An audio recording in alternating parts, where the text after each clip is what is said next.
جو بہت مفصل نہیں مختصر ہوگی، تو بڑی توجہ کے ساتھ اس کو سننا ہے اور سمجھنے کی کوشش کرنی ہے۔ اگر یہ سوال کیا جائے اور سوال اہم ہے کہ اسلام کیا ہے، تو جواب ہے اسلام کیا ہے اس کو الگ الگ انداز سے ڈیفائن کیا جائے گا۔ حقیقت ایک ہی ہے، لیکن جب ڈیفائن کریں گے تو الگ الگ انداز سے کریں گے۔ لیکن اس وقت اگر میں اس کو ڈیفائن کرتا ہوں تو میں یوں کہوں گا، اسلام 3 چیزوں کا نام ہے۔ کچھ چیزیں ماننی ہیں، کچھ چیزیں کرنی ہیں، کچھ چیزوں سے بچنا ہے۔ ماننا، کرنا اور بچنا۔ جو ماننے کی چیزیں ہیں ان کو اسی طرح سے ماننا ہے جیسی وہ ہیں۔ اگر مانا ہی نہیں یا مانا مگر ویسا نہیں مانا جیسی وہ ہیں، تو اس کا مطلب یہ ہے کہ ڈیفیکٹ آ گیا۔ جو چیزیں کرنی ہیں ان کو اسی طرح سے کرنا ہے جس طرح سے آرڈر ہے کرنے کا۔ اگر اس طرح سے نہیں کیا تو وہ جو عمل کیا وہ ضائع ہو جائے گا۔ اور کچھ چیزوں سے بچنا ہے۔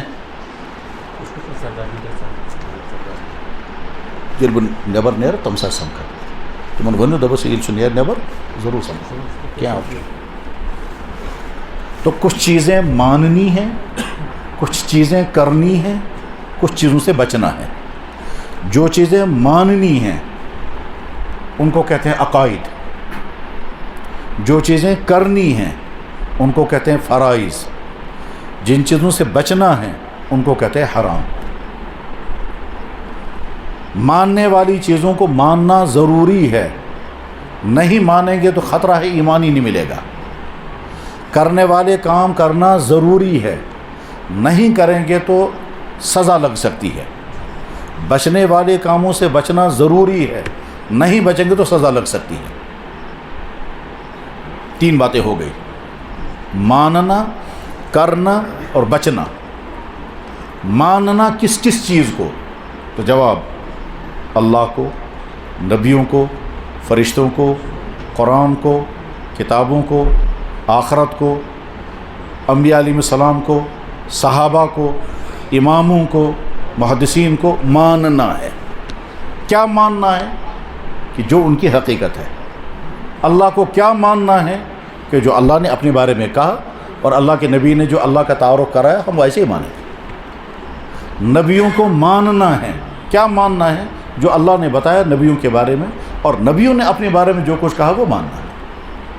فرشتوں کو ماننا ہے۔ کیا ماننا ہے؟ کہ جو اللہ نے اللہ کے نبی نے کہا میرے فرشتے ایسے ہی ویسے ہی ماننا ہے۔ آخرت کو ماننا ہے۔ کیا ماننا ہے؟ جیسے اللہ اور اللہ کے نبی نے کہا ویسے آخرت کو ماننا ہے۔ یہ میں شارٹ میں عرض کر رہا ہوں، بہت ہی ایک آسان انداز میں۔ ایک مسلمان اگر کہے گا میں کیا چکا اس مانوں، تو جواب ہے کہ اللہ کو ویسا مانے جیسے اللہ نے اپنا تعارف کرایا۔ اللہ کہتا ہے میں ہوں، ہم نے مان لیا ہے۔ اللہ نے کہا میں ایک ہوں، ہم نے مانا اللہ ایک۔ اللہ کہتے ہیں میں خالق ہوں، مالک ہوں، رب ہوں، سب کچھ ہوں، ہم نے کہا بالکل۔ اللہ نے اپنے تعارف قرآن میں جس طرح سے کرایا ہے، میں تمہارا رب ہوں، میں تمہارا خالق ہوں، مجھے کھانا نہیں ہے، مجھے کھانے کی ضرورت نہیں، پینے کی ضرورت نہیں، نیند نہیں آتی ہے، میں کسی سے پیدا نہیں ہوا، مجھ سے آگے کوئی پیدا نہیں ہوگا، میری کوئی بیوی نہیں، میرے بچے نہیں، میں محتاج کسی کا نہیں، میں خالق سب کا ہوں، میں اول بھی ہوں، میں آخر بھی ہوں۔ جو کچھ اللہ نے اپنے بارے میں کہا ہم سب کو مانیں گے۔ اللہ اور اللہ کے نبی نے، اللہ اور اللہ کے نبی نے اللہ کا تعارف کرایا۔ وہ جو 99 نام ہیں قرآن کریم میں جس کے بارے میں اللہ نے فرمایا وَلِلَّهِ الْأَسْمَاءُ الْحُسْنَىٰ، وہ 99 ہی نہیں ہیں، اللہ کے بہت ہزاروں نام ہیں۔ وہ تو ایک حدیث میں 99 نام اللہ نے بیان فرمائے۔ وہ 99 نام اوراد شریف میں یہاں بھی سامنے لکھے ہوئے ہیں۔ یہ تو ایسا اللہ کا تعارف ہے۔ اللہ ہے، رحمان ہے، رحیم ہے، رب ہے، خالق ہے، مالک ہے، جبار ہے، قہار ہے، مقسط ہے، مہیمن ہے، یہ سب اللہ کا تعارف ہے۔ تو ماننے والی چیزوں کو ویسا ہی ماننا ضروری ہے جیسی وہ ہیں۔ یہ اتنا اہم مسئلہ ہے کہ حضرت شاہ ہمدان رحمہ اللہ تعالیٰ نے جب کشمیر میں اسلام پھیلایا، آیا تو تھا بہت پہلے، لیکن شاہ ہمدان کے ذریعے سے کشمیر میں اسلام پھیلا اور مستحکم ہوا۔ تو اس وقت انہوں نے کشمیریوں کو ایمان پر جمے رہنے کے لیے جو وظیفہ طے کیا تھا اس وظیفے کو کہتے ہیں اوراد فتحیہ، اور وہ اللہ کا پورا تعارف ہے، بہترین تعارف ہے، اس میں فلسفہ بھی ہے، اور بعض جگہ اتنی مشکل فلسفے کی بحثیں ہیں اس کو سمجھنا ہی بڑا مشکل ہے، لیکن عام مسلمان بیچارے پڑھتے ہیں، یعنی ان جملوں کا جب ہم دیکھتے ہیں تو خالص فلسفہ ہے اس میں، اس کو ڈیفائن کرنا بھی بڑا مشکل ہے۔ واحد اللہ من قلہ وہ موجود اللہ من علہ، یہ صرف فلسفہ ہے، کاز اور ایفیکٹ کا فلسفہ اگر کسی نے پڑھا ہوگا یا سنا ہوگا تو وہ سمجھ سکتا ہے کاز اور ایفیکٹ کیا ہوتا ہے۔ تو شاہ ہمدان کہہ رہے ہیں اللہ ہے مگر پیدا کرنے والا اس کا کوئی نہیں، موجود ایفیکٹ ہے لیکن کاز کوئی نہیں، یعنی اللہ کا کوئی خالق نہیں۔ خیر، شاہ ہمدان یہ چاہتے تھے کہ یہاں کے مسلمان عقیدے پر قائم رہیں، باقی رہیں، اس لیے انہوں نے عقیدہ اس میں شامل کیا، اور عقیدہ شامل کرتے ہوئے انداز اختیار کیا۔ صبح کا ٹائم ہے، مسلمان بیٹھا ہوا ہے، اس کو یقین ہونا چاہیے فرشتے آ گئے، رات کے فرشتے اپنے اعمال لپیٹ کر کے واپس جا رہے ہیں، دن کے فرشتے اپنا اعمال کھولیں گے اور میرے اعمال لکھنا سٹارٹ کریں گے، لہذا میں پہلے ان فرشتوں کو ویلکم کروں گا، میں ان فرشتوں کی آمد پر مرحبا کروں گا۔ تو اب کہا بولو، اب وہ بول رہا ہے مرحبا بالصباح الجدید، مبارک صبح کا وقت، وبالیوم السعید، سعادتوں والا دن سٹارٹ ہو گیا، وبالملکین، دونوں فرشتوں کو مبارک، شاہدین عادلین کاتبین، جو دن بھر میرے اعمال لکھیں گے، مبارک ان دو فرشتوں کو۔ اب تک تو کہہ رہے تھے ان دو فرشتوں کو، اب کہتے ہیں تصور کر کے فرشتے آ گئے، حیاکم اللہ تعالیٰ فی غرۃ یومنا ھذا، صبح سویرے میں آپ کی خدمت میں سلام پیش کرتا ہوں، میں آپ کو ویلکم کرتا ہوں۔ اکتبا فی صحیفتنا اولا، آپ لکھو میرے نام اعمال میں جو آج دن بھر آپ میری دستاویز لکھیں گے آپ لکھیں، اکتبا فی صحیفتنا اولا بسم اللہ الرحمن الرحیم، یعنی مین طرف لکھیو تو میرس نام اعمال اس میں گۄڈنیتھٕے بسم اللہ الرحمن الرحیم۔ وشہدات، ان دونوں فرشتے گواہ رہو، الا انی اشہد ان لا الہ الا اللہ، کہ بہ چھُس مسلمان، تو دونوں فرشتے گواہ رہیں کہ میں گواہی دیتا ہوں اللہ میرا اللہ ہے اور محمد رسول اللہ میرا رب، میرے نبی ہیں۔ پھر آگے کہتا ہے تو دوسرا رجوع گواہ، اعلیٰ حضرت شہادت نحیا والہ نموت انشاءاللہ، میں وعدہ کرتا ہوں اسی پر میں قائم رہوں گا، اسی میری زندگی گزرنی چاہیے۔ گویا روزانہ صبح کو اپنے مسلمان ہونے کا اعلان کرو، روزانہ صبح مسلمان ہونے کو ڈکلیئر کرو اور وعدہ کرو روزانہ صبح، اور ساتھ میں کو مجھے اسی پر موت آنی چاہیے۔ ٹھیک، دوسری جگہ کہا رضینا باللہ تعالی ربًا، میں اللہ کو اپنا رب مانتا ہوں، باقی تمام معبودوں کا انکار ہو گیا۔ وبالاسلام دینا، میں اسلام کو اپنا دین مانتا ہوں، باقی تمام دینوں کا انکار کر دیا۔ وبمحمد صلی اللہ علیہ وسلم نبیوں و رسولہ، میں حضور کو نبی مانتا ہوں۔ وبالقرآن اماما، میں قرآن کو اپنا امام مانتا ہوں، یعنی جو میرا گائیڈ کرے۔ وبالکعبۃ قبلۃ، میرا قبلہ کعبہ ہے، کوئی اور نہیں۔ وبالصلاۃ فریضۃ، اور نماز کو میں فرض مانتا ہوں۔ اور اوراد شریف کے ایک نسخے میں ہے، یہاں کشمیر میں وہ نسخہ نہیں ہے، اوراد شریف کے ایک نسخے میں ہے، وہ عام طور پر ترکی میں ہوتا ہے، اس پر لکھا ہے وبالصلاۃ وبالزکوٰۃ وبالصوم وبالحج فریضہ، کہ میں نماز کو، روزے کو، زکوٰۃ اور حج کو فرض مانتا ہوں۔ یہاں کے اوراد میں صرف صلاۃ ہے۔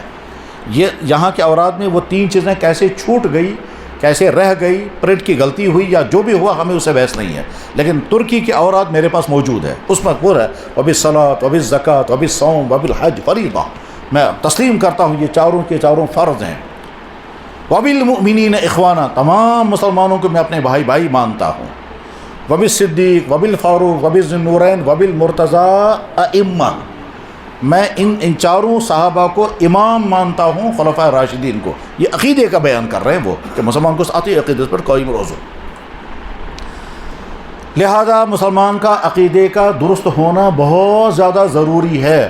خدا نہ خواستہ اللہ کی ذات کے بارے میں عقیدہ صحیح نہ ہوا، اللہ کے نبی کی ذات اقدس کے بارے میں عقیدہ صحیح نہ ہوا، موت کے بعد کی زندگی کے بارے میں عقیدہ صحیح نہ ہوا، قرآن کریم کے متعلق عقیدہ صحیح نہ ہوا، صحابہ کرام کے متعلق عقیدہ صحیح نہ ہوا، فرشتوں کے متعلق عقیدہ صحیح نہ ہوا، اور بہت زیادہ دین کے اعمال کر رہا ہے، تو ہو سکتا ہے وہ سارے اعمال برباد ہو جائیں، کیونکہ عقیدہ آپ کا صحیح نہیں تھا۔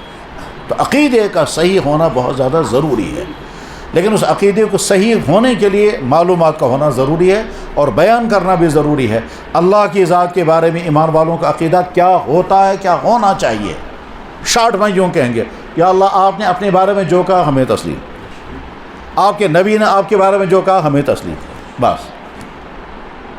اور ڈیٹیل میں جب جائیں گے تو ڈیٹیل میں پھر پوری تفصیل سمجھنی ہے، اور اتنا اہم ہے کہ قرآن کریم میں، احادیث میں، بلکہ امام بخاری نے اپنی کتاب کو ختم ہی کیا ہے کتاب توحید پر، اس پر صرف عقائد بیان کیے ہیں، اللہ کی ذات کے بارے میں کیا عقیدہ ہونا چاہیے۔ خیر، نبیوں کے بارے میں کیا عقیدہ ہونا چاہیے؟ اللہ اور اللہ کے نبی نے جو کہا نبیوں کے بارے میں ہمیں تسلیم ہے۔ نبیوں کے بارے میں عقیدہ کہ ہر نبی نبی ہوتا تھا، اس نبی پر اللہ کا دین نازل ہوتا تھا، وہ گناہوں سے معصوم ہوتا تھا، وہ انسان ہوتا تھا اور وہ ہدایت والا ہوتا تھا، لیکن ہر نبی ایک علاقے کے لیے ہوتا تھا، ہر نبی ایک زمانے کے لیے ہوتا تھا۔ اس کے بعد اللہ نے جناب رسول اکرم صلی اللہ علیہ وسلم کو نبی بنا کے بھیجا پورے عالم کے لیے۔ ہر نبی نبی ہے مگر خاتم النبیین کوئی نہیں، ہر نبی ایک علاقے کے لیے نبی ہے مگر پوری دنیا کے لیے نبی کوئی نہیں، پوری دنیا کے لیے نبی ایک ہی ہے، جناب رسول اللہ۔ اور اللہ نے کہا آپ اعلان کرو میں دنیا کے تمام انسانوں کے لیے نبی بن کر آیا، کل آپ اعلان کرو یا ایھا الناس، اے دنیا کے انسانوں، انی رسول اللہ الیکم جمیعا، میں دنیا کے تمام انسانوں کے لیے نبی بن کر آیا ہوں۔ ہمارا عقیدہ یہ ہے کہ آدم علیہ السلام سے لے کر موسیٰ علیہ السلام تک جتنے نبی آئے سارے سچے تھے، مگر سب محدود وقت کے لیے آئے تھے، محدود زمانے کے لیے آئے تھے، صرف اپنی قوم کے لیے آئے تھے، پورے عالم کے لیے کوئی نہیں آیا، پورے عالم کے لیے صرف جناب رسول اکرم صلی اللہ علیہ وسلم آئے۔ اللہ نے بھی اس کا اعلان کیا، اللہ کے نبی نے بھی اعلان کیا، اور بار بار اعلان کرایا، الگ الگ انداز سے اعلان کرایا۔ تو ہر نبی نبی ہے مگر خاتم النبیین ایک ہی ہے، یہ ہمارا عقیدہ ہے۔ ٹھیک،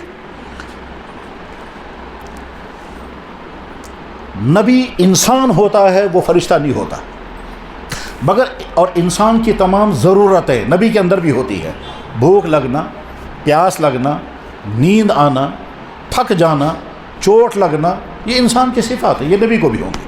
لیکن انسانوں کے اندر جو کمیاں ہوتی ہیں ان کمیوں سے نبی پاک ہوتا ہے، اخلاقی کمیاں۔ اسی لیے اللہ کے نبی نے نبی بننے سے پہلے بھی کافروں نے نہیں کہا اس کے کریکٹر میں یہ کمی ہے، اس کے اخلاق میں یہ کمی ہے، اس نے کہا گالیاں دی ہیں، اس نے ہمارا مال چھینا ہے، کبھی نہیں، بالکل پاکیزہ جوانی۔ یعنی گویا نبی بننے سے پہلے نبی رول ماڈل بن سکتا ہے انسانوں کے لیے، ہوتا بھی ہے۔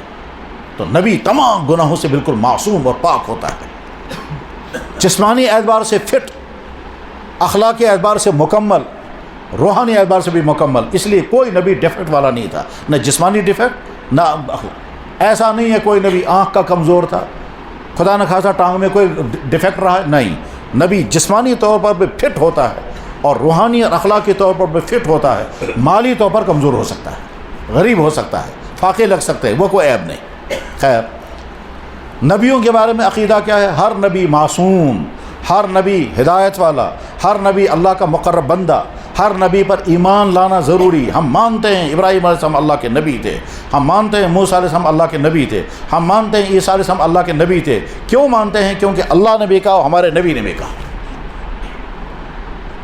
اور جناب رسول اکرم صلی اللہ علیہ وسلم خاتم النبیین۔ ہر نبی ایک علاقے کے لیے، اور اللہ محمد رسول اللہ پوری دنیا کے لیے نبی۔ ہر نبی پر جو دین نازل ہوا انہی کے زمانے کے ساتھ ختم، اور جناب رسول اللہ صلی اللہ علیہ وسلم پر جو دین نازل ہوا قیامت تک کے لیے اسلام ہے۔ یہ ہمارے عقائد ہیں، انہی عقائد کا اہم ترین حصہ ہے۔ کیا حصہ ہے؟ کہ حضرات صحابہ کرام اس کائنات کی سب سے مقدس ترین مخلوق ہے نبیوں کے بعد۔ یہ ہر مسلمان کا عقیدہ ہونا چاہیے۔ یہ عقیدہ رکھنا کیوں ضروری ہے؟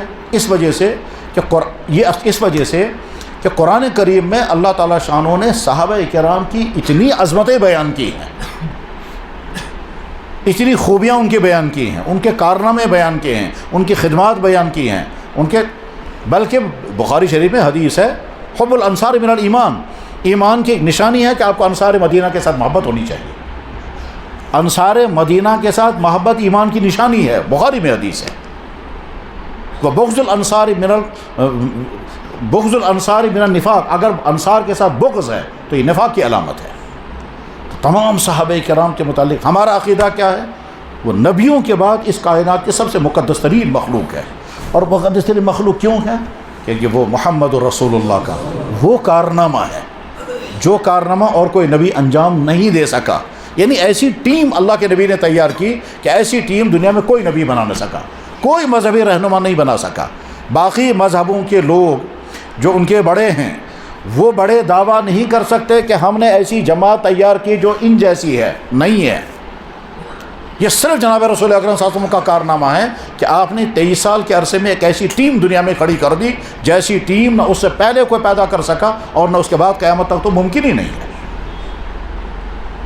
اور قرآن کریم میں اللہ تعالیٰ شان کی اللہ صحابہ کرام کے بارے میں فرماتے ہیں میں ان سے راضی, یہ مجھ سے راضی, میں ان سے خوش ہوں رضی اللہ عنہم. ٹھیک ہے, انہوں نے بہت عبادت کی, بہت خدمت کی, اللہ راضی ہو گئے. لیکن یہ جو اگلا جملہ اللہ تعالیٰ فرماتے ہیں یہ بھی مجھ سے راضی ہے. یعنی گویا اللہ تعالیٰ شان ہو جہاں یہ کہتے ہیں میں ان سے خوش ہوں, ساتھ میں کہتے ہیں یہ بھی مجھ سے خوش ہیں. کیوں خوش ہیں؟ یہ کہنے کی کیا ضرورت تھی؟ جواب یہ ہے ان پر مصیبتوں کے پہاڑ ٹوٹے لیکن ان کی زبان پر کبھی گلہ نہیں آیا. ان کو اپنے وطن چھوڑنے پڑے, ان کی زبان پر گلہ نہیں آیا. تو گویا مجھ سے یہ راضی ہیں, میں بھی ان سے راضی, یہ مجھ سے راضی. بلکہ اللہ تعالیٰ فرماتے ہیں دنیا کے تمام انسان ایمان لائیں گے, ایسا ایمان اگر ہوگا تو قبول اور اگر نہیں ہوا تو رد. فَإِنْ آمَنُوا بِمِثْلِ مَا آمَنْتُم بِهِ فَقَدِ اهْتَدَوْا. اگر ایمان لاؤ گے تم ایسا جیسے صحابہ کرام کا ایمان. صحابہ کرام کا مقام اتنا اونچا ہے کہ ہر حدیث کی کتاب میں پورا چپٹر ہوتا ہے. بخاری شریف میں پورا کتاب المناقب ہے, صرف صحابہ کرام کی فضیلت, اس میں الگ الگ ہوں گے. صدیق اکبر کی فضیلت, فاروق اعظم کی فضیلت, عثمان غنی کی فضیلت, علی مرتضیٰ کی فضیلت رضوان اللہ تعالی اجمعین. اس کے بعد باقی صحابہ, زبیر بن عوام کی فضیلت, حضرت حسن کی فضیلت, حضرت حسین کی فضیلت, حضرت علی. ایک ایک صحابی کے متعلق اللہ کے نبی نے جو کہا وہ سب اس میں ہوگا. اس صحابی کے متعلق اللہ کے نبی نے یہ کہا, اس صحابی کے متعلق اللہ کے نبی. اور اسلام میں تو باقاعدہ اس پر کتابیں لکھی گئی ہیں جن میں صرف صحابہ کے فضائل ہیں. ادھر سے جناب رسول اکرم صلی اللہ علیہ وسلم کو اندازہ تھا کہ دنیا میں ایسا ہوگا کہ میرے صحابہ کو لوگ برا بلا کہیں گے, اس لیے آپ نے فرما دیا ہے. اور یہ بھی جناب رسول اللہ صلی اللہ علیہ وسلم کے کمالات میں سے ایک عجیب کمال ہے کہ آپ نے قیامت تک کیا کیا ہوگا وہ بتا دیا ہے, اور کوئی نبی نہیں بتا سکا. کسی نبی نے یہ نہیں کہا کہ آئندہ کیا ہوگا. کچھ پیشن گوئیاں تو ہیں قریب زمانے کی, لیکن قیامت تک کیا کیا ہوگا کسی نبی نے نہیں بتایا. یہ صرف جناب رسول اکرم خاتم النبیین رحمۃ اللہ علیہ کا مقام اور منصب ہے. آپ نے قیامت تک صاف صاف فرما دیا یہ بھی ہوگا, یہ بھی ہوگا, یہ بھی ہوگا. اس میں بعض دفعہ عقلیں حیران ہو جاتی ہیں, 1500 سال پہلے ہمارا نبی وہ کہہ رہا ہے جو آج ہوتا ہے. مثلا جناب رسول اللہ صلی اللہ علیہ وسلم نے فرمایا قیامت قریب ہوگی, قیامت کی علامتوں میں سے ایک علامت یہ ہے کہ مرد مردوں کے ساتھ نکاح کریں گے, عورتیں عورتوں کے ساتھ نکاح کریں گی. ان من اشراط الساعہ ان یکتفی الرجال بالرجال وتکتفی النساء بالنساء. قیامت کی علامتوں میں سے ایک علامت یہ ہے کہ مرد مردوں سے اپنی سیکچول ضرورت پوری کرنے لگیں گے کہ ہم کو کیا کرنا ہے نکاح کر کے, یہ ہماری ضرورت پوری ہو رہی ہے. اس وقت اللہ کے نبی نے یہ بات فرمائی تھی, دنیا میں کہیں نہیں تھا, یہ کسی قوم میں نہیں تھا. ایک قوم میں تھا وہ گیئزم, قوم لوط میں, وہ فنا کر دی گئی تھی, ساری قوم مٹا دی گئی تھی, اور وہ آج بھی وہ علاقہ ویران ہے. تو ویران علاقے میں وہ ساری قوم فنا کر دی گئی تھی جو گیئزم میں مبتلا تھی. لیکن اللہ کے نبی نے فرمایا ایک وقت ایسا آئے گا کہ ایسا ہوگا. آپ کو شاید معلوم ہوگا اور نہیں تو معلوم ہونا چاہیے کہ اس وقت تقریباً مسلم ممالک کو چھوڑ کر کے تمام غیر مسلم ممالک میں قانون بنا ہوا ہے کہ LGBT+ ساری دنیا میں لڑکے لڑکوں کے ساتھ نکاح کریں گے, کسی کو کوئی اعتراض نہیں, قانون الاؤ. ہمارے نبی نے 1400 سال پہلے کہا تھا یہ. یا مثلا ہمارے نبی نے 1400 سال پہلے فرمایا تھا مکہ مکرمہ کی بلڈنگیں یہاں کے پہاڑوں سے اوپر ہو جائیں گی. کنسٹرکشن کا یہ سسٹم جو آج ہے دنیا میں, کنسٹرکشن کا وہ سسٹم جو آج دنیا میں ہے, لوہا سیمنٹ اور باجری ملا کر کے یہ جو کھڑا کیا جاتا ہے. اب ٹاور بن رہے ہیں 110, 120, 150, 100, یہ ٹاور جو بن رہے ہیں, اللہ کے نبی نے 14 سال پہلے فرمایا تھا ایسا ہوگا. یہ بھی فرمایا تھا اونٹ چرانے والے, بکریاں چرانے والے اونٹی اونٹی بلڈنگیں بنائیں گے. بخاری میں بھی حدیث ہے, مشکوٰۃ شریف میں حدیث ہے, یتطاول الرعاۃ الحفاۃ العالیۃ فی البنیان. ننگے پاؤں چلنے والے, اونٹوں کے پیچھے پھرنے والے, ننگے بدن والے اونچی اونچی بلڈنگیں بنائیں گے. یہ جو عرب ملکوں میں ٹاور بن رہے ہیں وہ سارے وہی ہیں. عرب ملکوں میں جو ٹاور بنا رہے ہیں ان کی جو بیس معلوم کرتے ہیں تو یہ سارے پچھلے قوموں میں اونٹ چرانے والے لوگ تھے، اب وہ وہاں کے مالک ہیں اور وہ بلڈنگیں بنا رہے ہیں اور ٹاوروں کا مقابلہ ہو رہا ہے، وہ کہتا ہے ان کا ٹاور اتنا ہے تو ہمارا ٹاور اتنا ہوگا، ان کے اتنے اس سے بڑا ہم بنائیں گے۔ تو یہ جو بنتے ہیں یہ فلاں جگہ یہ ٹاور ہے، فلاں جگہ برج خلیفہ، برج کیا تھا، یہ سب وہی ہے۔ اللہ کے نبی نے 14 سال پہلے بتایا۔ اسی طرح سے اللہ کے نبی نے فرمایا تھا ایک وقت آئے گا میرے صحابہ کو لوگ برا بلا کہیں گے۔ فرمایا تھا اذا رأیتم الذین یسبون اصحابی، جب تم ایسے لوگوں کو دیکھو گے جو میرے صحابہ کو برا بلا کہہ رہے ہیں تو فقولوا لعنت اللہ علی شرکم، تو کہنا اللہ تعالیٰ تمہاری شر پر لعنت کرے۔ حالانکہ جناب رسول اکرم صلی اللہ علیہ وسلم نے فرمایا دوسری حدیث میں اگر کوئی انسان دوسرے پر لعنت کرتا ہے تو یا تو اس پر لعنت گرے گی یا واپس اس پر لعنت آ جائے گی، لیکن ادھر سے اللہ کے نبی فرما رہے ہیں کہ جب تم دیکھو کہ میرے صحابہ کو کوئی برا بلا کہتا ہے تو کہنا لعنت اللہ علی شرکم۔ اس لیے بار بار حضور اللہ اللہ اللہ سے ڈرنا فی اصحابی، میرے صحابہ کے بارے میں ان کو برا بلا مت کہنا۔ کیوں حضور نے فرمایا؟ جب ایک طرف سے وہ ایسی عجیب قوم پیدا ہوئی تھی جیسی قوم دنیا میں کہیں کوئی پیدا ہی نہیں کر سکا، کہ اللہ کے نبی نے فرمایا ایسا ہوگا۔ جب اللہ کے نبی نے فرمایا اس کا مطلب خطرہ ہے، تو اب بحثیں کرنے لگیں گے فلانے کی خلافت صحیح تھی یا غلط، فلانے کا خلیفہ بننا صحیح تھا یا غلط، اسی بیچ میں ان پر تنقیدیں کریں گے، تبصرے کریں گے، برا بلا کہیں گے، یہاں تک کہ یہ کرتے کرتے بہتوں کا ایمان ختم ہو جائے گا اور بہتوں کا نہ جانے کیا کیا حال برا حال ہو جائے گا۔ اسی لیے ایک عام سیدھے سادے مسلمان کو یوں کہنا چاہیے یا اللہ میں تسلیم کرتا ہوں اس دنیا میں نبیوں کے بعد سب سے مقدس ترین جماعت صحابہ کرام کی ہے، وہ صحابہ کرام جس نے آپ کے نبی کو دیکھا، جنہوں نے آپ کے نبی کے ہاتھ پر ایمان قبول کیا، جنہوں نے آپ کے نبی کی اقتداء میں نمازیں پڑھی ہیں۔ چھوٹے سے چھوٹا صحابی چھوٹا نہیں ہوتا، لیکن ہم مان کر چلیں کہ جس صحابی نے چند سیکنڈ حضور کے ساتھ گزارے یا چند منٹ حضور کے ساتھ گزارے، کیسے گزارے گا وہ چند منٹ؟ مثلا فرض کیجئے اللہ کے نبی علیہ السلام کسی سفر میں ہیں، وہاں قوم کے لوگ آئے ملنے کے لیے، اس میں ایک شخص نے کلمہ پڑھا، کلمہ پڑھ کے واپس چلا گیا۔ یہ جو چند منٹ نبی علیہ السلام کے ساتھ رہا ہے، باقی تمام مسلمان جس میں تابعین، طبع تابعین، محدثین، فقہاء، اولیاء کرام، ساری امت اس صحابی کے برابر نہیں ہو سکتی۔ یہ عقیدہ ہے ہمارا، یہ ہمارا عقیدہ ہے۔ بلکہ بخاری شریف کی سب سے بڑی شرح لکھنے والے کا نام ہے علامہ ابن حجر عسقلانی، وہ فلسطین کے تھے اور آخر زندگی انہوں نے گزاری مصر میں، اور مصر میں ان کی وفات ہو گئی۔ انہوں نے بخاری شریف کی سب سے بڑی شرح لکھی ہے، اس کو کہتے ہیں فتح الباری، علامہ ابن حجر فتح الباری۔ انہوں نے ایک دوسری کتاب لکھی ہے، اس کو کہتے ہیں اصول حدیث شرح نخبہ۔ اس میں وہ یہ بحث کرتے ہیں کیا کہ اگر کسی شخص نے حضور کو خود نہیں دیکھا تھا، وہ ایمان کی حالت میں، یہ ایمان والا ہے، مگر اس نے نبی کو دیکھا ہی نہیں، البتہ نبی کی نظر اس پر پڑ گئی، تو ایسا ہو سکتا ہے؟ ہم فرض کر کے مان کے چلے ہیں جی ایسا ہوا ہے کہ ایک شخص کو پتہ نہیں تھا کہ اس جماعت میں اللہ کے نبی بھی ہیں، تھا یہ مسلمان، حضور کو اس نے دیکھا نہیں تھا، یہ اس جماعت میں آیا لیکن اس کی نظر حضور پر نہیں پڑی، اللہ کے نبی کی نظر اس پر پڑ گئی، یہ بھی صحابی بن گیا۔ اسی طرح سے ایک شخص آیا، اس نے دور سے دیکھا، اللہ کے نبی علیہ السلام کو نہیں پتہ چلا وہ آدمی مجھے دیکھ رہا ہے، یہ مومن ہے، لیکن اس کی نگاہ پڑ گئی نبی علیہ السلام پر، یہ بھی صحابی بن گیا۔ مثلا اللہ کے نبی علیہ السلام سفر میں ہیں، یہ اوپر کہیں بکریاں چرا رہا ہے پہاڑ پر، اس نے دیکھا قافلہ وہاں سے جا رہا ہے، اس کو اندازہ ہو گیا وہ جو قافلہ جا رہا ہے اس میں فلانا اونٹ ہے، اس اونٹ پر اللہ کے نبی ہیں۔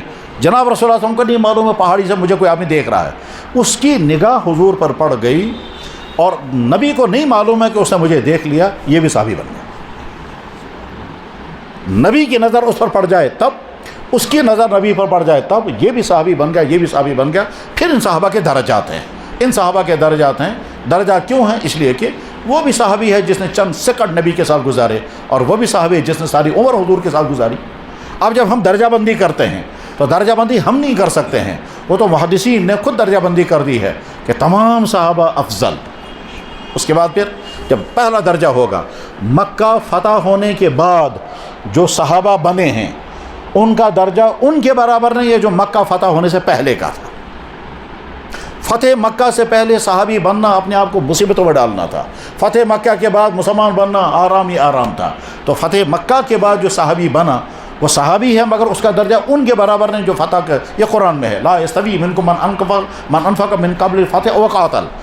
جو لوگ مکہ مکرمہ فتح ہونے کے بعد اسلام قبول کر رہے ہیں، انہوں نے اللہ کے راستے میں مال خرچ کیا یا جہاد کیا، وہ ان کے برابر نہیں ہو سکتے ہیں جنہوں نے مکہ فتح ہونے سے پہلے یہ سارے کام کیے ہیں.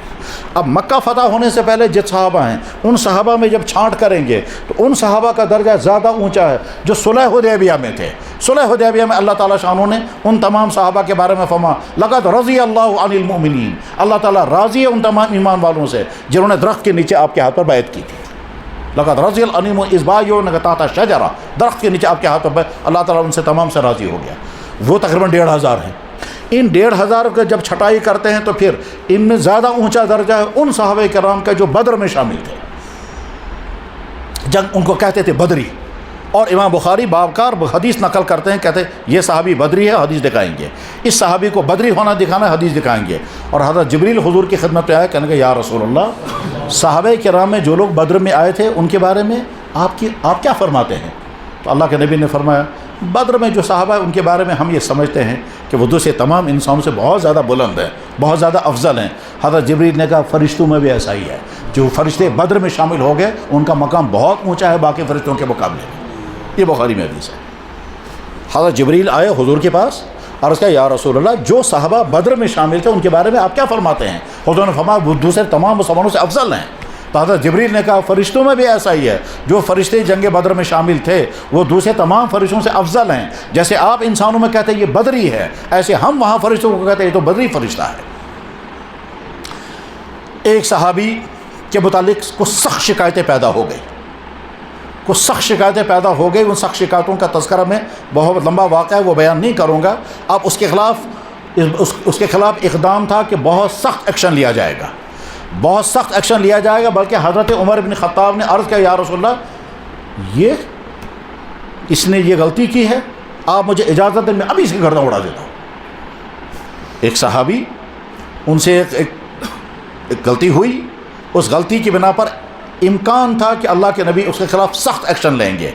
حضرت عمر نے کھڑے ہو کر کہا یا رسول اللہ مجھے اجازت ہے میں اب اس کی گردن اڑاؤں گا. بخاری میں حدیث ہے. جناب رسول اللہ صلی اللہ علیہ وسلم عمر تم کو معلوم ہے یہ کون ہے؟ کہ حضرت اس نے ابھی یہ کیا ہے نا، میں اس کی گردن اڑاؤں گا. حضور نے فرمایا یہ بدری ہے، اور بدریوں کو اللہ نے کہا جو چاہے سو کرو، میں نے تمہیں معاف کر دیا. حضرت عمر یہ سن کر رونے لگے. بخاری میں حدیث ہے، اور ایک نہیں 3-4 جگہ پر یہ حدیث ہے. یہ بدری صحابی ہے، تم کو پتا ہے اللہ تعالیٰ صاحب نے بدری صحابہ سے کہا اے مولو معاشیتم، یہ تو ایک خواہش کری میں چاہوں تو معاف کرمت. تو حضرت عمر یہ سن کر رونے لگے کہ بدر والوں کا مقام اتنا اونچا. یہ 313 تھے. ان بدر والوں میں سے جب ہم چھٹائی کریں گے تو کہیں گے بدر والے 2 ہیں. کچھ ہیں مہاجرین جو مکہ سے ہجرت کر کے آئے تھے، کچھ ہیں انصار جو مدینہ کے تھے. مہاجرین کا درجہ زیادہ اونچا ہے انصار مدینہ کے مقابلے میں، کیونکہ وہ وطن چھوڑ کر کے مدینہ آئے ہیں، تو مہاجرین کا درجہ اونچا ہے انصار کے مقابلے میں. پھر جب ان کی اور چھٹائی کریں گے تو اخیر میں بچیں گے 10 صحابہ کرام، وہ اونچے صحابہ ہیں جن کو اللہ کے نبی نے دنیا میں ہی ایک ہی میٹنگ میں فرمایا یہ جنتی ہے. ابو بکر جنتی، عمر جنتی، عثمان جنتی. ٹھیک، ابو بکر فی الجنہ، عمر فی الجنہ، عثمان فی الجنہ، علی فی الجنہ، زبیر فی العوام فی الجنہ، سعد بن وقاص فی الجنہ، سعید بن 10 صحابہ کو ایک ہی جملے میں آپ نے فرمایا یہ بھی جنتی، یہ بھی اس کا مطلب یہ نہیں 10 ہی ہیں یہ، اس کے علاوہ بھی کئی صحابہ کرام کو الگ الگ میٹنگوں میں اللہ کے نبی نے فرمایا یہ جنتی ہے. پھر کچھ صحابہ کے بارے میں آپ نے انڈیویجول فضیلتیں بیان فرمائی.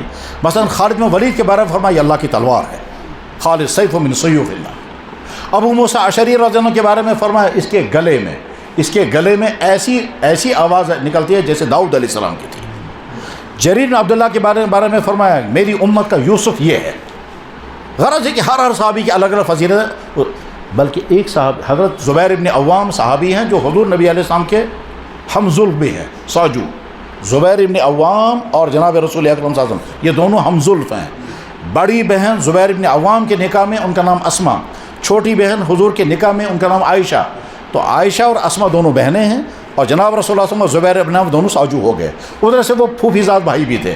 تو ایک مرتبہ اللہ کے نبی علیہ السلام نے زبیر ابن عوام سے فرمایا میرے ماں باپ تجھ پر قربان ہو جائے.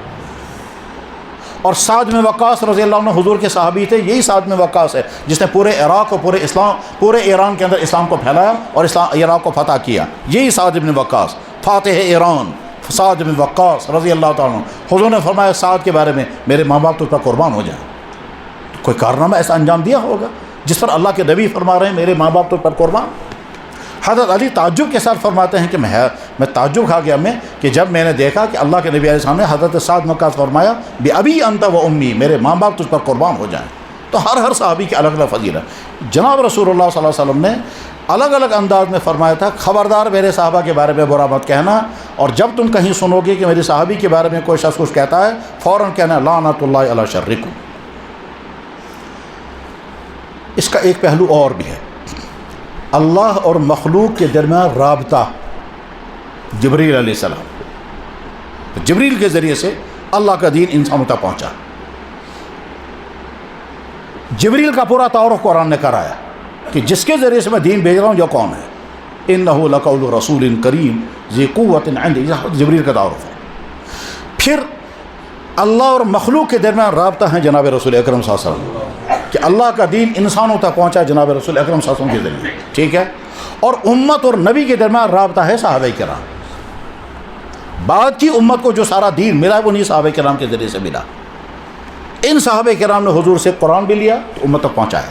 ان صحابہ کرام نے حضور سے حدیثیں لی اور امت تک پہنچائی. اور ایسی قربانیاں دی ہیں جو سوچ بھی نہیں سکتی, دنیا کی قومیں سوچ بھی نہیں سکتی. میں کل بخاری شریف کا سبق پڑھا رہا تھا, حیران ہوتا ابھی جب دیکھ کر کے. جابر ابن عبداللہ رضی اللہ عنہ مدینہ کے صحابہ میں سے ہیں. جابر ابن عبداللہ صحابی ہیں, اور 6 یا 7 سال کی عمر تھی ان کے والد شہید ہو گئے. اور والد نے بیٹے کو بلا کر کہا بیٹا سنو, میں شام کو واپس نہیں آؤں گا, یہ ساری بہنیں تیرے حوالے ہیں. جابر ابن عبداللہ 6-7 سال کا نوجوان لڑکا, نوجوان کا بھی ابھی تو بچہ ہی تھا. وہ جنگ احد کے موقع پر ان کے والد نے بلا کر کہا بیٹا میں جا رہا ہوں, میں واپس نہیں آؤں گا, شام کو میری میت ہوگی, ٹھیک, یہ بہنیں تیرے حوالے ہیں. شہید ہو گئے صاحب, والد شہید ہو گئے. خیر, جابر بن عبداللہ رضی اللہ عنہ کہتے ہیں میں پریشان ہو گیا, خدایا میرا باپ شہید ہو گیا, میں چھوٹا, گھر میں 9 بہنیں ہیں, 6 بہنوں کا نکاح 3 بہنوں کا نکاح ہو گیا, 6 گھر میں ہیں, اور باپ کا قرضہ ہے, تو کروں گا کیا میں. اب کہتا ہے اسی پریشانی کے عالم میں تھا, سوچتا تھا میں کیا کروں گا, مزدوری بھی کہاں کروں گا. اسی میں پھر ہمارا ٹائم آ گیا پھل اتارنے کا, پھل اتارنے کا ٹائم آ گیا. ٹھیک ہے. قرضے والے بہت سارے تھے, وہ انہوں نے جو ہی دیکھا کہ ان کے باغ کا میوہ آج اترنے والا ہے, وہ سارے قرضے والے آ گئے. کہنے لگا پہلے ہمارا قرضہ دے دو. کہتا میں پریشان ہو گیا, میں اس کا قرضہ ادا کروں گا تو اس کا باقی, اس کا ادا کروں گا تو ان کا باقی, سب کا قرضہ ادا ہو نہیں سکے گا. گھر میں کا گھر والوں کے لیے کیا لے جاؤں گا. تو میں نے کچھ نہیں دیکھا, میں نے حضور کے یا رسول اللہ صلی اللہ علیہ وسلم میں پریشان ہوں, مجھ پہ میرے باپ پر قرضہ ہے, ادھر سے وہ شہید ہو چکے ہیں, میں چھوٹا ہوں, قرض والے سارے باغ میں جمع ہو گئے ہیں, وہ مجھے ماریں گے, وہاں کیا کریں گے, آپ مہربانی کر کے وہاں تک چلیں. حضور فرمایا ٹھیک ہے, تشریف لائے حضور. ان قرض والوں نے جو ہی دیکھا اللہ کے نبی آئے ہیں تو ان میں سے کچھ منافق تھے, انہوں نے کہا یہ نبی کو لے کر کے آیا ہے سفارش کرنے کے لیے, ہم نہیں مانتے اس کے سفارش. اللہ کے نبی علیہ السلام تشریف لائے, نرمی سے سمجھایا بھائی میں ذمہ داری لوں گا, یہ قرضہ تمہارا ادا کرے گا, اس وقت اس کی پوزیشن نہیں ہے, تھوڑا تھوڑا سارا لے لو, باقی رہے گا. وہ ہاں نہیں ہم نہیں مانیں گے. حضور فرمایا بھائی میں کہہ رہا ہوں تھوڑا تھوڑا سارا لے لو, سب کا قرضہ ادا نہیں ہو سکتا, کسی ایک کو دیں گے باقیوں کا رہ جائے گا. وہ کچھ سننے کو تیار نہیں. بہرحال اللہ کے نبی علیہ السلام بیٹھے ایک جگہ, اس کو کہتے ہیں عریش. یہاں جو باغ والے ہیں وہ باغ والے اپنے باغوں میں پھلوں کے زمانے میں ایک ٹینٹ لگاتے ہیں, اس ٹینٹ میں جا کر کے وہ میوہ جمع کرتے ہیں, وہاں بیٹھتے ہیں, کھاتے ہیں, راتیں گزارتے ہیں. اسی طرح سے مدینہ کے لوگ بھی کرتے تھے کہ عریش بناتے تھے باغ میں. اللہ کے نبی علیہ السلام وہاں عریش میں تشریف لے گئے, وہاں بیٹھے. جابر بن عبداللہ نے کچھ کھجوریں لائیں, پانی لایا, حضور نے نوش فرمایا. اس کے بعد پھر واپس آئے, بھائی مان لو. انہوں نے کہا نہیں ہم نہیں مانتے.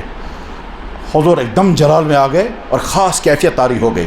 فرمایا جابر کھجوریں الگ الگ کرو, ایک گلاس الگ, یہ ایک گلاس میں کہہ رہا ہوں, ایک گلاس کا لفظ میں استعمال کر رہا ہوں, وہاں ایک گلاس نہیں ہے. اچھی والی الگ کر دو, کم والی الگ کر دو, یعنی کلاسیفیکیشن کرو. اچھی کھجوریں الگ کر دی, وہ سب سے بڑا ڈھیر بن گیا. پھر حضور تشریف لائے, ان پر نگاہ ڈالی.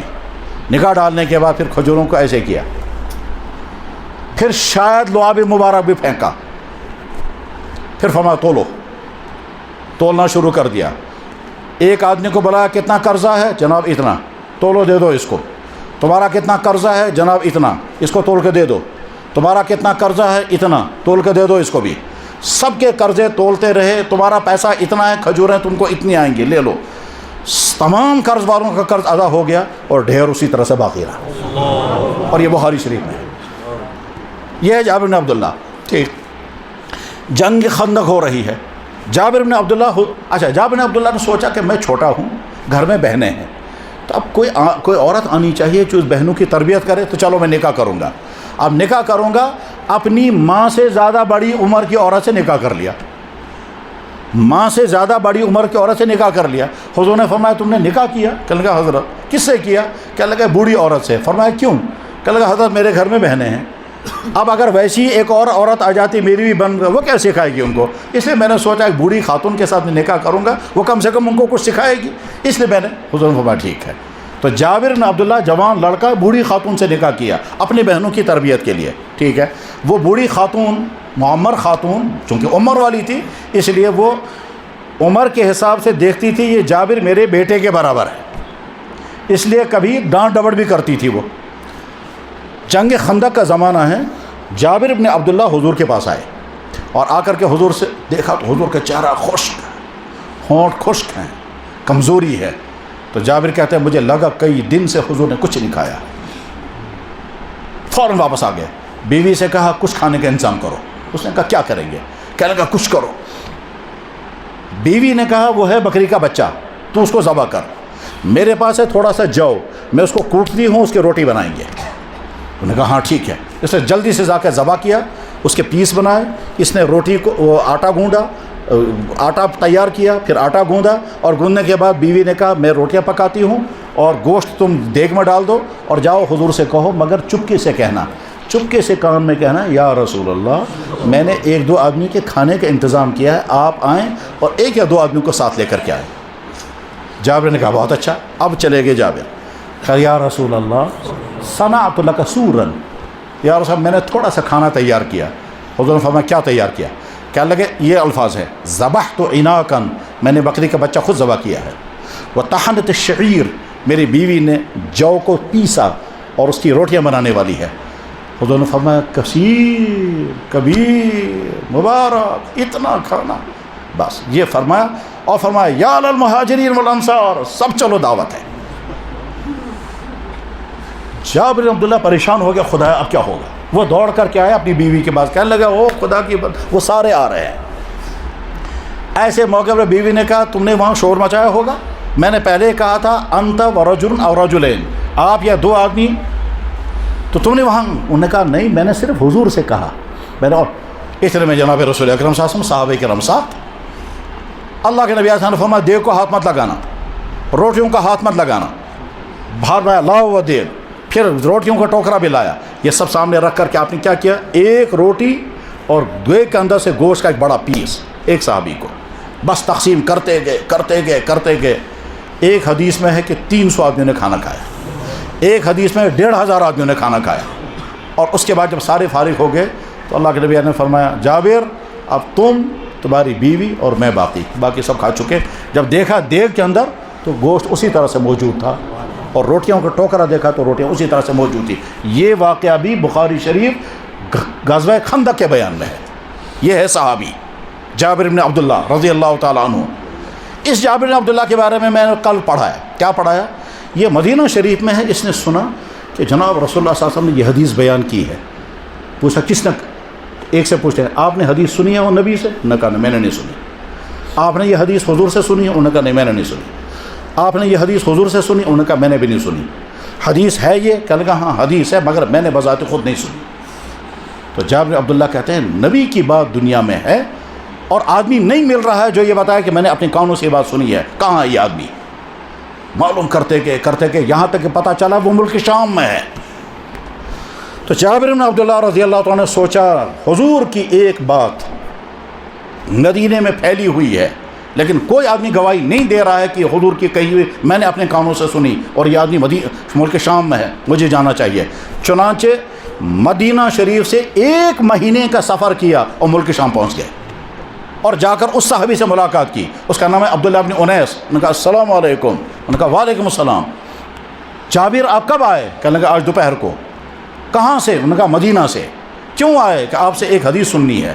اور کیا کام تھا؟ کہ اور کوئی کام نہیں۔ کہنے لگا ایک حدیث سننے کے لیے آئے؟ انہوں نے کہا بالکل، صرف ایک حدیث کے لیے؟ انہوں نے کہا صرف ایک حدیث کے لیے۔ مدینہ سے سفر کیا؟ کہاں؟ امام بخاری نے لکھا رحل جابر بن عبداللہ مسیرۃ شہر، یہ جابر بن عبداللہ صرف ایک حدیث حاصل کرنے کے لیے 1 مہینے کا سفر کیا، اور جب انہیں حدیث وہاں سے سنائی، حدیث سنانے کے بعد کہا السلام علیکم، میں واپس جا رہا ہوں۔ کون کر سکے گا یہ؟ غرض ہے کہ صحابہ کرام کی کارنامہ کہ امت کو سارا دین انہی صحابہ کرام کے ذریعے سے ملا ہے۔ اور ایک انگریز مصنف نے لکھا ہے، بہت بڑا مستشرق ہے وہ، اس نے کہا کہ محمد کا سب سے بڑا کارنامہ یہ ہے کہ انہوں نے ایک ایسی ٹیم تیار کی۔ اگر عیسیٰ کے ساتھ ایسی ٹیم ہوتی تو ہم نے ساری دنیا کو عیسائی بنایا ہوتا، مگر ایسی ٹیم عیسیٰ کے ساتھ نہیں تھی۔ عیسیٰ علیہ السلام کے ساتھ وہ ٹیم تھی، جب ان کو پھانسی چڑھا رہے تھے تو سارے لوگ بھاگ گئے تھے، اور محمد کے ساتھ ایسی ٹیم تھی کہ وہ محمد جب تھوکتے تھے تو وہ اپنے ہاتھوں پہ لے کر اپنے جسم پر ملتے تھے۔ یقیناً یہی ہے، صحابہ کرام کی محبتیں اتنی عجیب ہیں، اللہ اکبر اللہ اکبر، عقلیں حیران ہوتی ہے۔ بس اللہ کے نبی نے کیا تو اس تھوک جو نیچے نہیں گرا، وہ صحابی نے فوراً ہاتھ پر لیا اور یہ دوسرے صحابی نے اپنے ہاتھ پر لے کر اپنے جسم پر مالا۔ حضور کا بلغم صحابہ کرام کے ہاتھ پر گرتا تھا، وضو کرتے تھے پانی نیچے نہیں گرنے دیتے، وہ پانی لے کر بدن پر ملتے تھے۔ ایسی محبتیں دنیا میں کسی قوم نے نہیں کی، اور ایسی محبتیں کسی نبی کو نہیں ملی جیسے، اور یہ صحابہ کرام۔ اس لیے صحابہ کرام کی عظمتیں اتنی دل میں رہنی چاہیے۔ قرآن بار بار کہتا ہے صحابہ کرام، اب کہتا ہے ان الذین آمنوا، جنہوں نے ایمان قبول کیا، وہاجروا ہجرت کی، وجاہدوا اور جہاد کیا، والذین آووا جنہوں نے ان کو ٹھکانہ دیا، ونصروا اور مدد کی، اولئک هم المؤمنون حقا، سب کے سب سچے مومن ہیں، لہم مغفرۃ واجر عظیم، ان کے لیے بہت مغفرت ہے۔ اللہ بار بار جن کی مغفرت ہونے کا اعلان کرتا ہے۔ اس لیے اپنی زبانوں کو ہمیشہ صحابہ کرام کے، اور اگر کہیں کنفیوژن ہو جائے تو اچھی طرح سے ذہن میں رکھیں میں کیا سمجھا رہا ہوں۔ اگر کہیں خدا نہ خواستہ کہیں کوئی کنفیوژن ہو جائے، اولاً تو پہلا سوال یہ ہے کہ ہم سے پوچھا نہیں جائے گا فلاں صحابی اور فلاں صحابی کا ہوا تھا، آپ کیا کہتے ہو؟ قرآن کہتا ہے تلک امۃ قد خلت، یہ جماعت جا چکی ہے، لہم ما، جو انہیں کمایا وہ ان کو ملے گا، ولکم ما کسبتم، تمہیں وہ ملے گا جو تم کر کے آؤ گے۔ اللہ ہم سے نہیں پوچھے گا جناب ان کی جنگ ہوئی تھی آپ کیا کہتے ہو، اور جب ہم کہیں گے یا ان کی توہین کریں گے یا ان کی توہین کر جائیں گے، یا کہیں گے یہ ظالم ہے یا کہیں گے وہ ظالم ہے، یا کہیں گے ان سے غلطی ہوئی یا کہیں گے ان سے غلطی ہوئی، اور ہم وہاں ہیں ہی نہیں۔ قیامت کی علامتوں میں سے ایک علامت یہ بھی ہے کہ اللہ کے نبی علیہ السلام نے فرمایا بعد والے پہلے والوں کو برا بھلا کہیں گے، یہ ترمذی میں حدیث ہے، بعد والے آنے والے پہلے والوں کو برا بھلا کہیں گے۔ اس لیے بولنے والا کوئی بھی شخص ہو، چاہے عظیم شخص ہو، چاہے کتنے اونچے خاندان کا ہو، اگر غلط بولتا ہے تو ہمیں اپنے آپ کو اس سے بچانا چاہیے۔ نادان ہے وہ انسان جو اس زمانے میں نہیں ہے، لہذا ہم اس مصیبت میں نہیں آئے۔ آج کے زمانے میں ہیں تو اب ہم اپنی زبانوں کو خراب کریں ان کے متعلق غلط کمنٹس پاس کر کے، اور غلط کمنٹ پاس کریں گے تو یہ پھر حد رکتی نہیں ہے اور نہ جانے کہاں سے کہاں پہنچ جاتی ہے۔ اس کے بعد پھر صدیق اکبر وہ صحابی ہے جس کا تذکرہ قرآن میں اللہ فرما رہے ہیں، وہ دو جو غار میں تھے، دوسرے والے نے پہلے والے سے یہ کہا وہ ثانی یسنین دویمس دویم، دو میں سے دوسرا، وہ کون ہے غار ثور میں؟ جناب رسول اللہ صلی اللہ علیہ وسلم اور صدیق اکبر۔ تذکرہ قرآن کریم میں ہے۔ اللہ تعالیٰ شانوں قرآن کریم میں فرماتے ہیں تم میں سے جو خاص ان نعمتوں والا شخص ہے اس کو نہیں چاہیے کہ وہ اپنے رشتہ داروں، وہ ایک لمبا واقعہ ہوا ہے، حضرت عائشہ صدیقہ رضی اللہ عنہا پر منافقین نے تہمت لگائی تھی، اس پر حضرت صدیق اکبر نے کہا تھا تہمت لگانے والوں میں فلانا میرا رشتہ دار ہے، آج کے بعد میں اس کو جو مالی مدد کرتا تھا وہ کبھی نہیں کروں گا۔ تو اللہ تعالیٰ شاہ نے آیت نازل فرمائی کہ تم میں سے جو وہ خاص انعام دینے والا شخص ہے ابو بکر، اس کو نہیں چاہیے وہ یہ کہے کہ میں اس کو نہیں دوں گا۔ کیا تم نہیں چاہتے اللہ تعالیٰ تم کو معاف کر دے؟ تو جو ہی صدیق اکبر نے سنا اللہ نے میرے بارے میں آیت نازل فرمائی ہے تو ان کا یا اللہ میں چاہتا ہوں میں معاف کروں گا، آج تک جتنا دیتا تھا اس سے ڈبل دوں گا۔ بس بات ختم ہو رہی ہے۔ اسلام 3 چیزوں کا مجموعہ ہے۔ نمبر 1 عقائد۔ عقائد کا مطلب ہماری سوچ کیا ہے، کہ ہماری سوچ اللہ موجود بھی ہے لہٰذا وہ لوگ جو کہتے ہیں اللہ نہیں ہے وہ غلط. اللہ ایک ہے جو لوگ کہتے ہیں اللہ دو ہیں یا کروڑوں ہیں وہ غلط. اللہ واحد ہیں. جس اللہ نے اپنا تعارف کرایا اس سے بہتر تعارف دنیا میں کوئی نہیں کرائے گا. ہم اللہ کو وہی مانتے ہیں. تو اللہ کی ذات کے بارے میں عقیدہ, تمام نبیوں کے بارے میں عقیدہ, اور اخیر میں جناب رسول اکرم صلی اللہ علیہ وسلم کے بارے میں عقیدہ. کیا کہ حضور کے بعد کوئی نبی نہیں, حضور کے بعد نبوت ختم. اور جب حضور کے بعد نبوت ختم ہے تو اگر اس کے بعد کوئی نبوت کا دعویٰ کرتا ہے تو وہ اس دنیا کا باطل ترین انسان ہے. اور اللہ کے نبی نے فرمایا تھا میرے بعد 30 جھوٹے آئیں گے, دعویٰ کریں گے میں بھی نبی ہوں, خبردار میرے بعد کوئی نبی نہیں ہے. یہ بھی فرمایا اگر میرے بعد نبی ہوتا تو عمر ہوتے. یہ بھی غرض ہے کہ حضور کو خاتم النبیین ماننے کا عقیدہ لازمی عقیدہ ہے, اور ہر مسلمان کو یہ عقیدہ رکھنا چاہیے. یہ لازمی عقیدے کا نتیجہ آگے بہت لمبا نکل. اور اسی میں عقائد میں ایک بات یہ بھی سمجھنے کی ہے کہ اللہ نے قرآن کریم میں اور جناب رسول اکرم صلی اللہ علیہ وسلم نے تقریباً 100 حدیثوں میں بیان فرمایا کیا حضرت عیسیٰ علیہ السلام دنیا میں آئیں گے, وہ زندہ ہیں, زمین پر اتریں گے, ساری دنیا میں اسلامی حکومت قائم ہوگی, باقی تمام مذاہب مٹ جائیں گے. اور یہ عقیدہ 1400 سال سے چلا آ رہا ہے. آج اگر کوئی انسان کہتا ہے عیسیٰ علیہ السلام دنیا میں آنے والے نہیں ہیں تو یہ غلط ہے. اسلامی عقیدہ یہ ہے کہ حضرت عیسیٰ علیہ السلام دنیا میں آئیں گے. اسی طرح سے جناب رسول اکرم صلی اللہ علیہ وسلم نے تقریباً 25 احادیث ہیں جن میں اللہ کے نبی نے فرمایا کہ اخیر امت میں امام مہدی آئیں گے. دنیا میں سینکڑوں نے دعوے کیے ہم مہدی ہیں, سینکڑوں نے دعوے کیے ہم مہدی ہیں, لیکن ایک بھی سچا مہدی نہیں, سارے جھوٹے ہیں. بلکہ آپ کو تعجب ہوگا وہاں بہار ہندوستان میں ایک نیا مہدی نکلا ہے, اسے دعویٰ کیا میں مہدی ہوں, اس کا نام ہے شکیل. وہ کہتا ہے میں مہدی ہوں, اور ہزاروں ماننے والے اس کے پیدا ہو گئے. وہ کہیں جہاں وہاں اورنگ آباد کے جنگل میں چھپا بیٹھا ہے اور ہزاروں ماننے والے اس کے ہو گئے. پاکستان میں ایک انسان مر چکا ہے, اس کا نام تھا گوہر شاہی, خاندان اس کا کشمیری, جہاں کشمیر سے اس کا دادا قتل کر کے بھاگا تھا, اور اس کے بعد پھر وہاں جا کے بس گیا. یہ ان پڑھ انسان, اسے دعویٰ کیا کہیں میں مہدی ہوں, ہزاروں ماننے والے اس کے. وہ مر بھی چکا ہے, آج کشمیر میں اس کے ماننے والے پیدا ہو گئے, اور کہتے ہیں ہم گوہر شاہی ہیں. اور بعض کیا کہتے ہیں اس کی شکل ہم کو چاند میں نظر آئی, چاند میں شکل نظر آئی. جناب رسول اللہ صلی اللہ علیہ وسلم نے جب فرمایا تھا کہ امام مہدی آئیں گے, آپ نے ان کا پورا تعارف کرایا. اس کا نام محمد ہوگا, اس کے باپ کا نام عبداللہ ہوگا, اس کے ماں کا نام آمنہ ہوگا, اس کی شکل ایسی ہوگی, اس کی زبان میں تھوڑی سی لکنت ہوگی, وہ مدینے میں پیدا ہوگا. اور خانہ کعبہ کا طواف کرتے کرتے لوگ کہیں گے آپ مہدی ہو, وہ کہے گا نہیں میں مہدی نہیں ہوں, وہ کہیں گے نہیں علامتیں ساری اپنے. جب سارے لوگ مل کر کے کہیں گے وہ کہے گا ٹھیک, تو اب وہ مان لیں گے مجبوراً. اس کے بعد پھر امت کا سارا نظام ان کے ہاتھ میں ہوگا. پھر اسلام اور باقی اقوام کی جنگ ہوگی, اور وہ جو جنگ ہے اس جنگ کا آغاز چل رہا ہے وہی ہے فلسطین کی جنگ. جناب رسول اللہ صلی اللہ علیہ وسلم نے فرمایا تھا اس وقت کہ مسلمانوں اور یہودیوں کی جنگ ہوگی. 1400 سال کی تاریخ میں کبھی بھی مسلمانوں اور یہودیوں کی جنگ نہیں ہوئی ہے. یہ جو اس وقت کی جنگ وہاں چل رہی ہے, انجام اس کا کیا ہوگا وہ اللہ کے علم میں ہے, انجام کیا ہوگا. لیکن یہ وہ جنگ ہے جس کے پیشن گوئی 1500 سال پہلے اللہ کے نبی نے بیان فرمایا. 1500 سال کی تاریخ میں مسلمانوں کی اور عیسائیوں کی جنگیں تو ہوئی ہیں صدیوں تک, ان کو کہتے ہیں صلیبی جنگیں, کروسیڈ. لیکن یہودیوں کے ساتھ کبھی جنگ نہیں ہوئی. اس وقت اللہ کے نبی نے فرمایا تھا یہودیوں کے ساتھ جنگ ہوگی, وہ وہی چل رہا ہے ٹھیک. اور اس میں مسلمانوں کا کردار کیا ہے؟ صفر. مسلمان حکمران اور مسلمان عوام ٹھیک. ساری دنیا دیکھ رہی ہے کس طرح سے قتل عام ہو رہا ہے, اور اس کے باوجود حقوق انسانی کے دعوے کرنے والی دنیا قتل عام دیکھ رہی ہے لیکن خاموش ہے یا ظالم کا ساتھ دے رہی ہے. اور ان سے زیادہ مجرم وہ مسلمان ہیں جو مسلمان دیکھ رہے ہیں اور صرف اپنی عیاشی, اپنی فحاشی, اپنی حکومت بچانے کے لیے وہ چپ بیٹھے ہوئے ہیں. انجام کیا ہوگا واللہ عالم. اور اسی بیچ میں پھر وہ علامتیں پوری ہو جائیں گی, کب ہوں گی یہ اللہ کے علم ہے.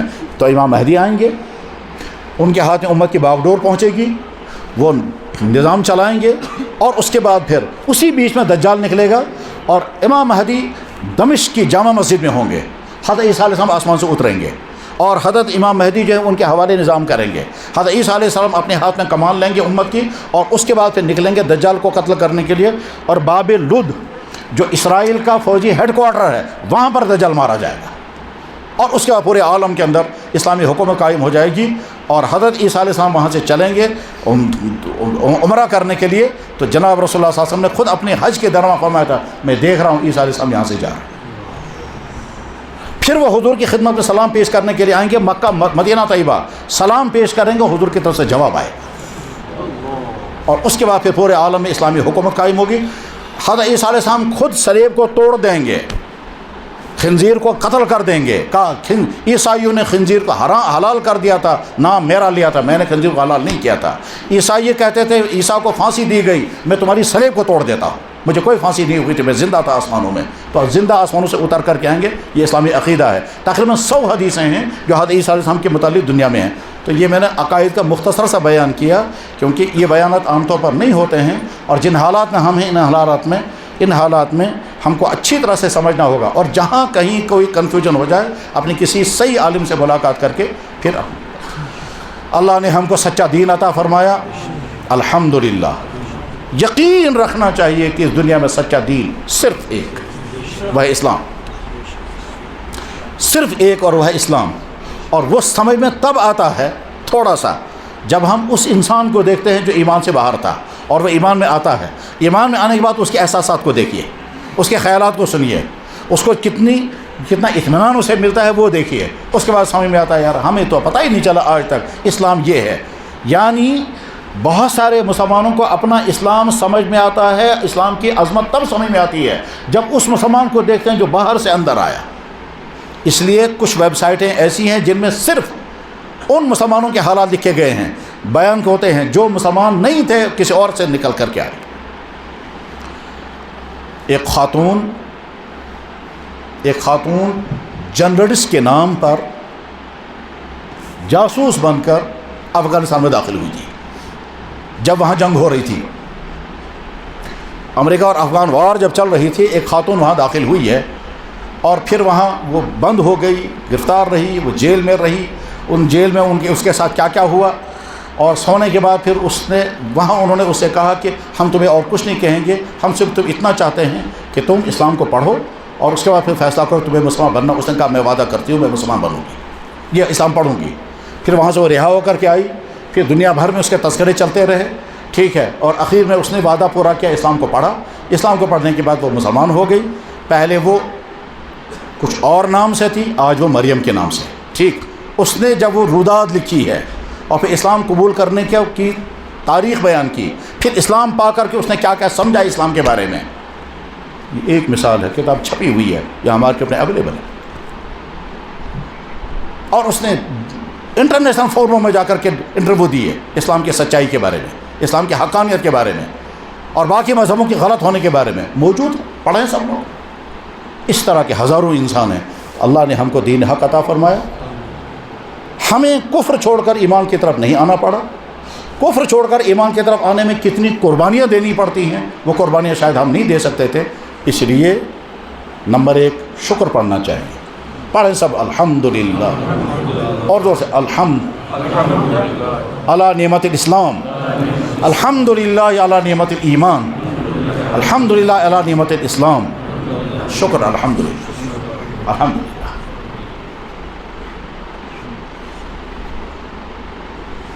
ٹھیک ہے، نہیں بتاؤں گا۔ اب جب اللہ نے ایمان کی دولت عطا فرمائی ہے، نمبر 1 شکر، اور ہم سے جو غلطیاں کوتاہیاں ہوتی ہیں اس پر توبہ، اور آئندہ اچھا بہترین مسلمان بننے کا ارادہ۔ اسلام ہمیں نہیں روکتا اچھے کپڑے پہننے سے، اسلام ہمیں نہیں روکتا ہے اچھے کھانے کھانے سے، اسلام ہمیں نہیں روکتا ہے شادی سے، اسلام ہمیں نہیں روکتا اچھے مکان بنانے سے۔ اسلام دین فطرت، یعنی آپ کی نیچر جو چاہتی ہے اسلام اس کو الاؤ کر دیتا ہے، لیکن جو چیزیں انسانوں کو، چاہے انسان کی صحت، چاہے انسان کا کیریکٹر، چاہے اس نقصان پہنچانے والے، اسلام اس کو بین کر دیتا ہے۔ اسلام نے گوشت حلال کیا، خون کو حرام کیا۔ گوشت فائدہ مند ہے، خون انسان کے صحت کے لیے زہر ہے، اس لیے اسلام نے حرام کر دیا۔ میاں بیوی کے پرائیویٹ تعلقات ہوتے ہیں، اسلام نے کہا مینسز میں الگ رہو، کوئی وجہ ہوگی؟ اسلام نے بزنس کو حلال کیا، سود کو حرام کیا۔ اسلام نے سیلری کو حلال کیا، رشوت کو حرام کیا۔ اسلام نے غلط ریلیشن کو حرام کیا، کوئی وجہ ہوگی؟ جیسے ڈاکٹر ان چیزوں کو بیان کر دیتا ہے جو چیزیں لگتی ہیں بہت اچھی ہیں مگر وہ اس کو معلوم ہے کہ یہ چیز آپ کے لیے مضر ہے. ایسے اللہ تعالیٰ شانوں نے تو نعمت ایمان پر شکر، اپنی کوتاہیوں پر معافی، اور آئندہ کے لیے اچھا ارادہ، اچھے مسلمان بن کے زندگی گزاریں گے، دنیا اور آخرت میں کامیابی ہوگی. وآخر دعوانا ان الحمد للہ رب العالمین. بہٕ چھُس لاسٹس ییٚتہِ کِس انتظامیہس امام صٲبس سارنٕے شُکر گُزار. ماشاء اللہ شاندار مسجد کرو تُہۍ تعمیٖر، وۄنۍ گژھِ یہِ آباد سے آباد تر، یِتھ کٔنۍ آباد چھےٚ اَمہِ کھۄتہٕ آباد گٔژھ آسٕنۍ. واریاہو بُزرگو چھُ دۄہُک درخاست کوٚرمُت یہِ کہِ نیٚبرٕ کَنۍ گیٹَس پٮ۪ٹھ اوس ہوٚکھے وہ بُزرگ یُس یہِ پکان چھُ، أمۍ ووٚن بڑٕ اصرار سان مےٚ حظ چھُ تکلیٖف مےٚ کٔرۍزیو دُعا. بس مختصر دعا کریں گے.